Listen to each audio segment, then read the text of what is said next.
Hello there. Today I'm going to talk about the quiet shift that's already happening in the plumbing industry.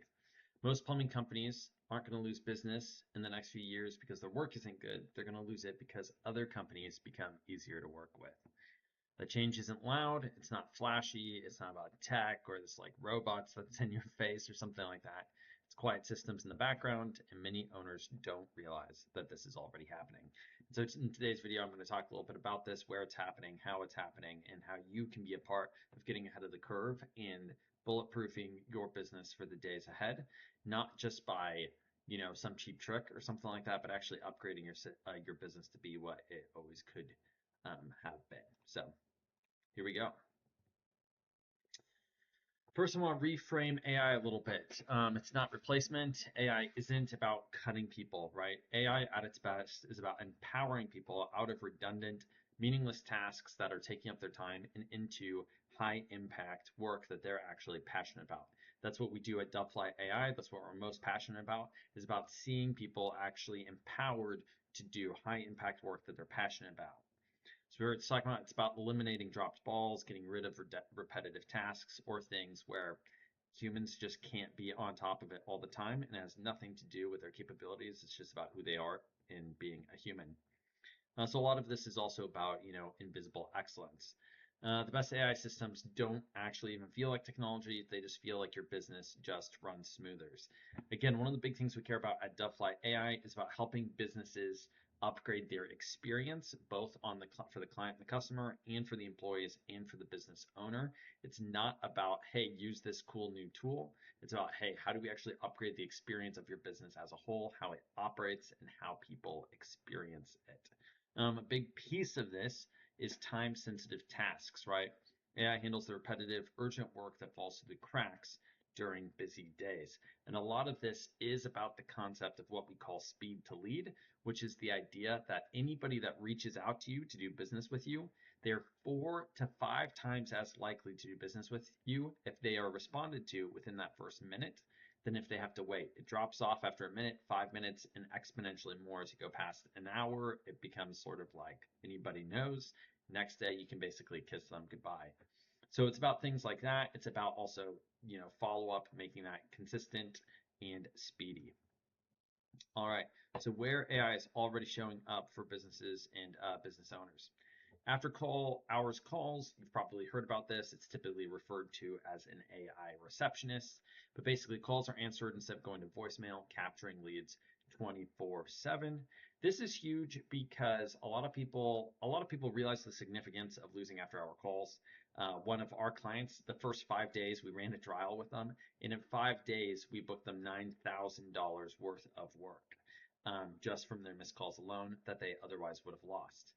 A lot of people are have turned to call centers and to use that. The thing with call centers is they're handling a lot of different clients.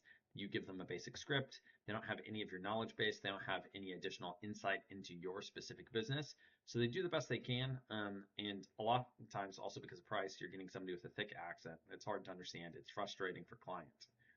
With AI, right, scrap the accent. They're very consistent. They're more consistent than humans are because they'll follow the script exactly every single time. They can be available not only after hours, but on weekends, holidays, all of that good jazz.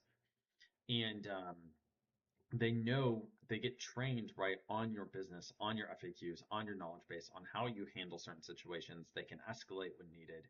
So they're the perfect sort of front line of defense for those after hour calls. And some people are making them actually take the call initially during hours to kind of weed out pre-qualified tire kickers. But we never start out with that with people that work with us. We always recommend, just increase the safety net, and then once we get really dialed, we can upgrade them to be the front line of defense if that's what you'd like. Then you've got automatic confirmations, right? Payment confirmations happening without manual effort. And the big thing is here for a long while now, right? People have basic text message, email confirmation reminders. People get it. It helps a lot. People already know this. It's been around.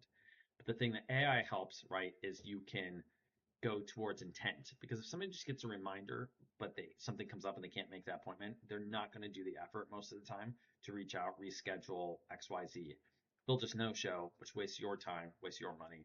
And what AI can do is actually day ahead, actually reach out, right, with this question of like, hey, you've got that appointment tomorrow at 10 a.m. Does that still work for you? If they say no, they can just respond no in a text, have a conversation with AI, and AI can rebook them for them. It becomes really easy on the part of the client, and so it makes it save a lot of money and time for the business in the long run. Consistent follow-up, already talked about this, basically what is the follow-up both to appointment booking, but then actually the follow-up to somebody being interested in your services and sort of the lead nurturing experience. And how do we make that be something that is fluid and conversational, that right, AI can do that rather than like an automated sequence, which has been the case in the past, right, with emails and texts. That's the big difference there. And faster response. Leads get responses in minutes, not hours, right? This is also to like people coming off your ads. Oftentimes people will fill out a form, business doesn't get back to them the next day or something, or you just leave them with a phone number or on a landing page, but the landing page is just your business website. And this is about them actually having a form. So they're like, hey, I'm interested in your plumbing service, like you've got the ad. They respond, they type in their details, and then AI can reach out within a minute, have that conversation with them, pre-qualify them, and put them on a calendar.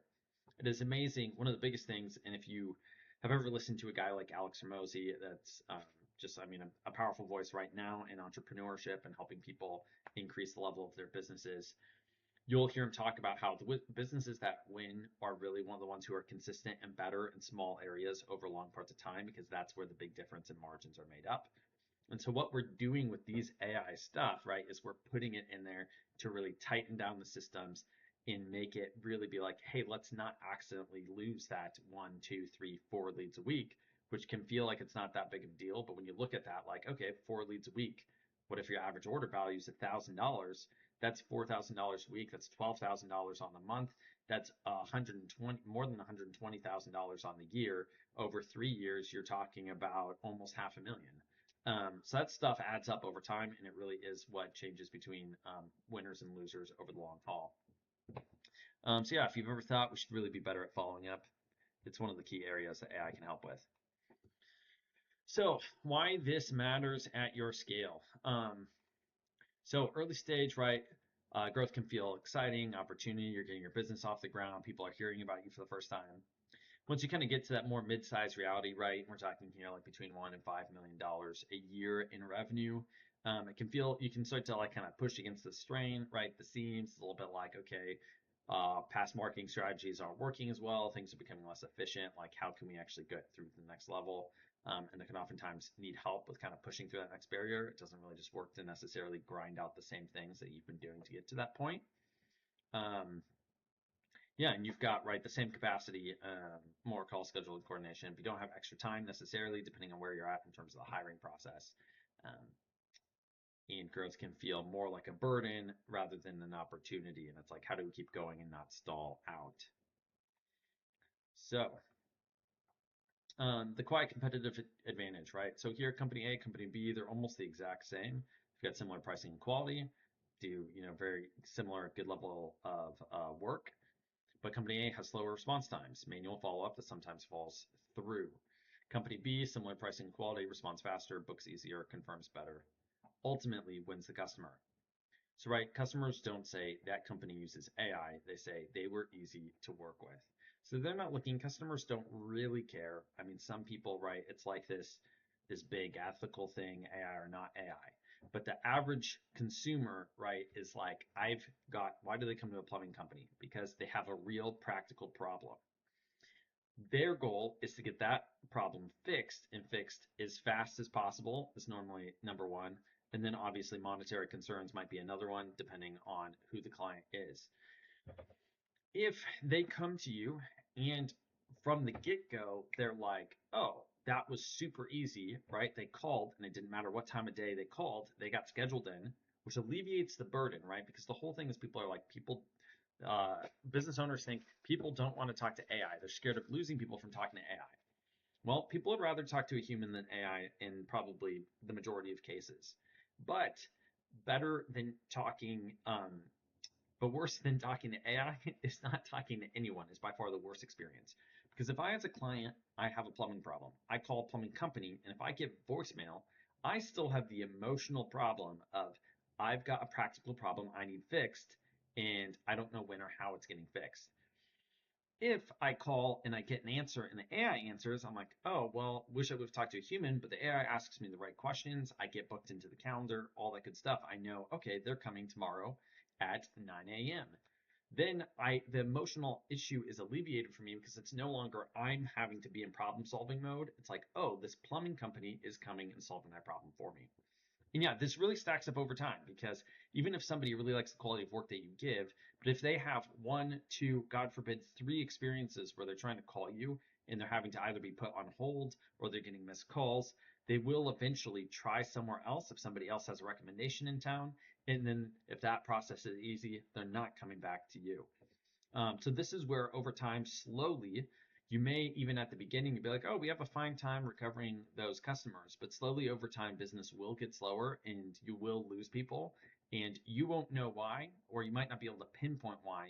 And it will be simply because things were going to voicemail, there were slow responses, etc. And this makes a big difference. It's a big make or break in the long term for companies. All right. What AI is not good at, I'm not going to have to spend too much time here, but basically, poor leadership, right? Like, you have a responsibility as a business owner. I'll put it this way: AI supercharges you, and it doesn't take the reins over from you. So it doesn't fix leadership gaps or create vision for your team. You, as a business owner, have a responsibility to your business and to your employees for self-improvement, for casting great vision, for holding people accountable, all that good stuff, making the whole thing excellent, for continuing to have the business grow. And AI is not going to solve those problems for you. It can be an aid, it can help, but you still got to take care of it. Bad processes. AI doesn't repair broken workflows or inefficient systems. This one, which also I will say, like, I mean, you could look at this a couple different ways. It's like, yes, it doesn't. If you've got a core way that your business works, the AI is not, and it's kind of broken, the AI is not necessarily going to be able to fix that. But I'd say more than that, really, right? AI doesn't fix. I'll say more than broken systems, it doesn't fix like broken people. And what I mean by that is if your people aren't properly trained to give great experience, AI can help, obviously, because the whole thing is AI can be really consistent in a place where your employee can't. And if you're having a really hard time like training your people well on phones, then AI might just like you might want it to be the front line of defense because it might just do a better job over time. But also at the same time, there's always still going to be people using the AI because the AI is tools. It doesn't get rid of you can't get rid of the people entirely. And so that's also something that you want to take into account is you do need to be hands-on with training your people well. We work really hard at Delphi AI to provide solutions that your employees cannot sabotage. This is mostly a concern because some people are scared that AI will take their jobs. And so it is something we've seen and business owners have seen is people trying to sabotage when AI is being rolled into the business. And that is one of the things we look to build around and fix for you so that they don't actually have the room and the space to be able to sabotage it. Um, Accountability issues. AI doesn't replace the need for clear expectations and follow through. Yeah, I mean, this is something, again, the thing is like at the core, your business is still going to be your people. And so the AI can't replace that or totally fix that. You know, the AI can reiterate what how you're going to execute, what your values are, what your work ethic is to the customer, but you still have to actually go and do that work and do it well. And AI can't hide the quality of execution problems if you have those. So you do need to have those fixed, but then AI can help accentuate your reach and help you grow. AI doesn't create discipline, it amplifies what's already there. Yeah, so like I said, this is kind of true and not true. It's true from the standpoint of like, right, you putting in AI isn't going to suddenly make your technician stronger at his job and his discipline. But the AI will do a better job, does sort of instill discipline by its in nature. AI is disciplined in its function and that it will follow the script every time, that kind of thing. All right, where things are headed. Yeah, this is something I realize.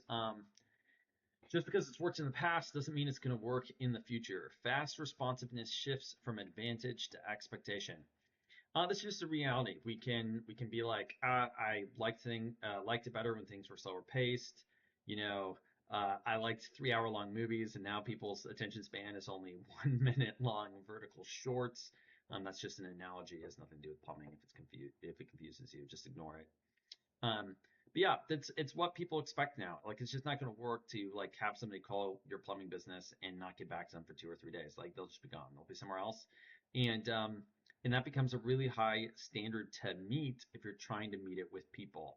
Um, AI is where you want to go to cheaply and effectively be able to meet that expectation without killing your people. And with that, yeah, manual systems are fragile. Manual coordination becomes increasingly difficult to maintain. The goal is to try and minimize, just don't have your people doing tasks that are redundant, repetitive, take a lot of time, and things could slip through the cracks when you can now automate them for very reasonable amounts, both in terms of prices, but about the investment, about the ROI is what it's really about. A good AI system will pay for itself 10 times over easily. Um, the choice, build leverage or work longer hours. There's no middle ground. Um, yeah, I mean, basically, it's like it says down here at the bottom. The gap won't be between companies that use AI and those that don't. It'll be between companies that built leverage and those that didn't. And with this, my point is mostly just the fact that like AI isn't going to solve all your issues, but it's adding to that. It becomes a leverage point um, over. In many ways, it's going to become the expectation, the norm, and you're going to really struggle to stay in business if you don't use AI. And so you're getting leverage over the ones that don't have it, or if you roll it out faster. But it's not the only piece. There's other things going on. And I do think you really could, you can, and will be able to run a business without like AI frontline employees, so to speak. But even so, your software is going to be powered by AI. And then really what you're going to want to do is literally you need to press into the brand, right? This is my point of advice for you. If that's what you want to do, if you're like, I hate AI, I don't want AI in my company, you're going to need to press into the branding that people talking to humans is the thing. And it's still going to be really hard because that's going to be more resource intensive, but you will gather people because some people hate AI and they'll just be like, no, I'm only going to companies where I'm going to talk to a person. But then by golly, if that's you, make it a part of your selling point. Don't just do it because you don't like AI or it's inconvenient or whatever. Use that to your marketing advantage if you're going that direction. All right. Protecting what matters, your time. This is again one of the things we're most passionate about at Dovefly AI. Is we want customers to get consistent, excellent experiences from businesses, from plumbing businesses like yours. We want employees to be freed up to, again, be having more impact, doing high impact work, and things that they're passionate about. And we want business owners, again, to be able to step back from working in their business, to be able to be working on their business and have more hours to pour into the things they're passionate about, whether that's just taking their business to the next level or other passions and hobbies and things that they want to be a part of. And this is something AI is buying back so much time for people while still growing the business. It's not just about getting your time back, but then you're also not growing. It's like it's getting time back and it's growing at the same time. It's one of the most powerful things we've ever seen. That's why people are talking about it so much. Your margins, capture more revenue without adding overhead. Yes, this is a huge thing. One of the big things that we do at Dovefly AI is make sure that you're getting more out of what you're spending on marketing. Because what if you're spending, let's say whatever your ad budget is for Facebook, let's say it's $2,000 a month. What if you spend that same $2,000 a month, but instead of getting X amount of leads, we could increase that by 10%, we can increase that by 50%. In many cases, we're actually able to double the amount of conversions using AI. And so you're still spending the exact same amount of spend, but you're getting double amount of leads and response. And of course, your sanity. Build a business that doesn't drain you daily. Like systems, it all comes down to systems. AI is not the only part of that, but AI systems are a huge part of that. Don't run yourself into the ground when you don't need to be. And so the companies that are doing this well aren't chasing trends. They're protecting their time, their margins, and their sanity, right? I mean, this has to be done well, it has to be done smartly, it has to be done in stride. And one of the things that we offer at Dovefly AI, right, in the way that we built our business was so that we can come in and support business owners in this so that they don't have to figure it all out. AI is moving very fast. Things keep changing. It's a huge sink of resources for business owners to go in and try to learn everything that's out there, figure out what actually makes a difference on their business, and then whether or not it's going to be good for more than a month. That's one of the things that we can help with. We provide consulting on that stuff. We will both consult and show you where AI can actually make a real difference on your business, but then we can also actually roll out the solutions and maintain them for you so you don't either have to go out again and make new hires or like spend tons of time and money trying to learn it yourself, or have one of your employees learn it. Yeah, in future videos, I'll do a little bit more, zoning in on very specific places where it makes sense to use it in your plumbing business and where it doesn't. some of the things to avoid. If you'd like to have a chat, love to jump on a call. No pressure, not a sales pitch, but just a conversation about where your business is at and what we can do to help your plumbing business grow to the next level. If you enjoyed this video, please like and subscribe. It's huge for helping us to create content, get it out to people, to plumbing business owners that we can help make a difference for. Thank you so much for your time and have a wonderful rest of your day. See you on the next one.